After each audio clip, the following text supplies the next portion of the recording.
Salam alaikum. Aujourd'hui, je vais vous faire un petit témoignage concernant un stage que j'ai effectué dans une agence de développement touristique de mon département.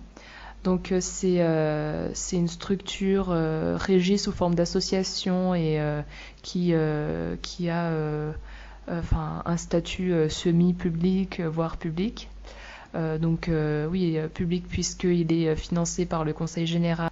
Donc en fait, j'ai effectué un stage dans l'observatoire de cette structure. Donc l'observatoire, c'est le lieu où ont lieu, le service où ont lieu toutes les statistiques concernant le tourisme du département. Donc il faut savoir qu'il y a une agence de développement touristique dans chaque département. Et aussi dans chaque région. Donc c'est la structure en fait qui s'occupe de la promotion du tourisme dans le territoire qu'il gère. Et la plupart de ses clients sont donc des structures publiques ou privées du secteur touristique. Donc pour cet entretien, je me suis présentée donc avec le voile normal, mis normalement. Donc c'était la première fois que j'allais à un entretien avec le voile. Donc j'avais très peur, comme vous pouvez l'imaginer. En fait, cependant, on se rend compte vraiment que les choses, c'est un cheminement en fait, que les choses se font petit à petit et alhamdoulilah qu'on puisse, qu'on a cette liberté aussi de cheminer en fait vraiment à notre rythme, parce que jamais j'aurais pu comme ça du jour au lendemain faire un entretien voilé.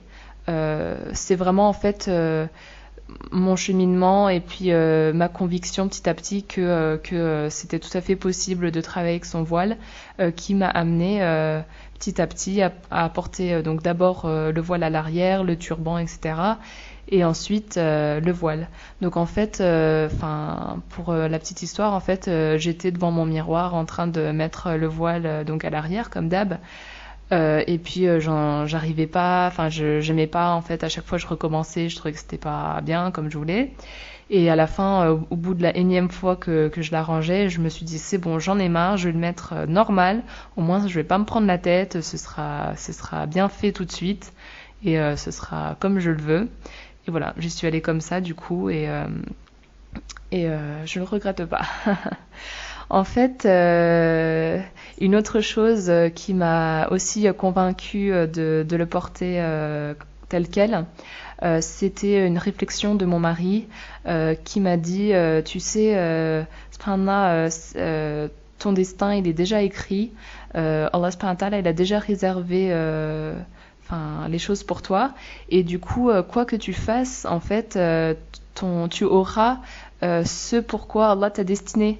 Donc ne te prends pas la tête. Il me disait si ce stage Dieu a écrit que tu l'auras, ben tu l'auras quoi que tu fasses, que tu portes le voile, que tu portes pas le voile, que tu dises une grosse bêtise durant l'entretien pour lequel tu vas ruminer pendant 2-3 jours. Voilà, si Dieu a écrit pour toi ce travail, tu l'auras. Donc ne te prends pas la tête. Et ça m'a vraiment permis d'arrêter d'écouter le West-West et ça m'a un peu donné du courage en fait. Donc lors de l'entretien, j'ai été reçue par une personne, donc c'était la personne qui allait être mon maître de stage par la suite. Donc, il y avait, il me semble qu'il devait y avoir aussi une autre personne, mais elle pouvait pas être présente ce jour-là. Donc en fait l'entretien s'est très bien passé. Voilà, elle m'a posé des questions sur mon parcours, sur voilà mes compétences. Elle m'a décrit le poste. Le poste était c'était assez particulier. C'était une demande, une requête assez précise. Et elle était, je pense, agréablement surprise que je comprenne ce qu'elle voulait de moi. Et j'ai pu aussi mettre plus de chance de mon côté en lui parlant d'autres expériences que j'avais eues dans le domaine et qui pouvaient servir, etc. C'est toujours utile en fait de se concentrer en fait sur ses compétences et et de parler vraiment des éléments dont ils auraient besoin s'ils nous prenaient, quoi. Donc je voyais que parfois elle regardait mon voile avec insistance, mais j'ai pas du tout parlé du voile. Je me suis dit si elle veut en parler, elle en parlera. C'est pas à moi d'aborder le sujet. Et à chaque fois que en fait je voyais qu'elle se focalisait dessus, en fait j'essayais de détourner son attention en posant des questions sur l'entreprise, en reparlant de certaines choses. Enfin voilà, j'essayais vraiment qu'elle oublie, parce que finalement c'est ça, hein. C'est vraiment les gens en fait qui arrivent pas à passer outre, alors que finalement c'est pas, on vient pas travailler pour son voile, quoi. On vient vraiment travailler pour les compétences derrière et pour les choses à faire, quoi. Donc finalement, elle m'a dit que ça pouvait convenir, que j'avais les compétences recherchées et qu'elle allait valider avec sa chef. Donc à ce moment-là, je me suis dit quitte ou soit c'est bon, soit c'est pas bon. Je me suis vraiment dit que elle, en fait, c'est bon, j'avais réussi à la convaincre et que c'était dommage que sa supérieure hiérarchique ne soit pas là, parce que du coup, je savais pas trop comment elle allait se positionner et si elle allait me prendre basée sur mes compétences ou basée sur mon voile. J'avais vraiment aucune idée si la personne qui m'a fait passer l'entretien allait lui dire voilà, elle porte le voile ou quoi. Donc j'étais un peu je savais pas si j'allais être prise. Et alhamdoulilah, au final j'étais prise. J'ai travaillé 6 mois donc avec eux. J'étais en fait chargée de mission en fait par rapport à. C'était une mission assez spécifique qu'il me confiait.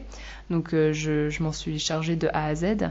Et lors de mon stage, j'étais plusieurs fois en contact avec leurs clients. J'ai fait des entretiens auprès de collectivités territoriales. Donc, j'ai rencontré des responsables de collectivités, des responsables d'office de tourisme. Donc, à chaque fois, j'étais voilée. J'ai pas ressenti de gêne particulière par rapport à ces personnes que j'ai rencontrées. J'ai participé aussi à la journée de l'entreprise, donc la structure organisée, où ils avaient invité tous leurs clients. Donc je faisais partie des nombreuses personnes qui ont assisté aux différents discours des élus du conseil général. Il y avait certainement beaucoup de personnes importantes du secteur public. Donc j'ai pas ressenti de gêne particulière là non plus.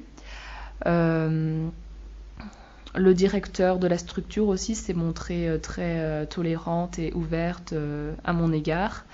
Les différentes fois que je l'ai rencontré ou que j'ai discuté avec lui, pareil, j'ai pas ressenti quoi que ce soit.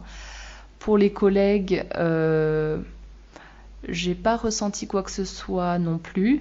C'est sûr qu'ils vont pas me le dire en face s'ils sont pas d'accord avec mes convictions religieuses, mais voilà, tout le monde était très gentil avec moi. Après les discussions, j'ai jamais eu vraiment des discussions très approfondies avec les différentes personnes, mais c'est aussi moi en fait qui en fait prenait un certain recul. Je voulais pas spécialement mêler ma vie privée et ma vie professionnelle. Donc c'était aussi moi qui mettais une certaine barrière que certainement ont été ressenties par mes collègues, puisque personne du coup n'a trop osé me poser des questions trop personnelles. Donc voilà, après c'est à chacun de décider comment il veut se positionner. Donc suite à ce stage, j'étais très satisfaite. J'ai vraiment fait un très très bon stage, tout à fait en adéquation avec mes études en tourisme. Donc c'était une très bonne expérience et j'ai gardé de bons contacts avec certaines personnes de la structure. La chef en fait du coup du service, qui n'avait pas été présente à l'entretien, il s'avère que cette femme a épousé un musulman. Elle-même, je ne pense pas qu'elle soit musulmane ou croyante, Mais en tout cas, c'est une personne très tolérante, mashallah. Et en fait, là aussi, en fait, tu te rends compte, je me suis rendu compte que, ouais, on ne sait pas, en fait, où est notre risque, on ne sait pas, enfin, c'est vraiment Allah subhanahu wa ta'ala qui met les personnes, les bonnes personnes aux bons endroits, en fait. Et au final, c'est elle, la personne qui était la plus tolérante et la plus connaisseuse en fait de la religion, alors qu'elle n'est pas musulmane, subhanallah. En fait, elle est au courant ouais, de la prière, de comment ça se passe. D'ailleurs, du coup, je lui ai demandé pendant mon stage si je pouvais prier. Elle m'avait dit pas de souci, si tu peux, si tu veux, tu peux prier dans ton bureau, vu que j'étais seule dans un bureau. Donc c'est ce que je faisais. Et puis, ouais, au final, subhanallah, ça s'est très bien passé. Et puis, j'étais très contente qu'il y ait ce genre de personnes dans la structure, subhanallah. Donc, voilà.